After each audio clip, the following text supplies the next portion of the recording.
ang una nag-interpellate ay si Congressman Erice.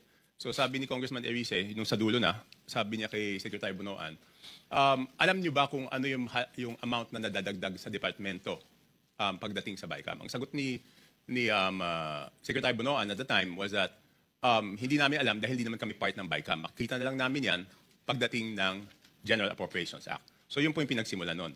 So ang sabi ni Congressman Erice noon, since hindi po alam ni Secretary Bonoan, ang taong dapat tanungin ay si Congressman Saldico. Kaya po siya nagmosyon na kung pwede, imbitahan ng committee si Congressman Saldico at yan po ay tinutulan yung motion niya ni Congressman Benny Abante. Bakit po tinutulan ni Congressman Abante? Parang ang sinasabi po nila noon is that hindi pa pwedeng maging resource person ang isang congressman. Kaya kaya po ako nagsalita, humingi ako ng pasya kay Congressman Erice because he had the floor, if I could make a manifestation. Sabi ko, kung ganyan po na hindi pa pwedeng resource person ng isang congressman, hindi na dapat ituloy itong investigasyon na to sa House. Kasi sabi ng chairman nung una, walang sasantuhin. Kahit congressman, kahit senador, kahit sino. Eh kung hindi po pa pwedeng mag-testify under oath o hindi pa pwedeng resource person ang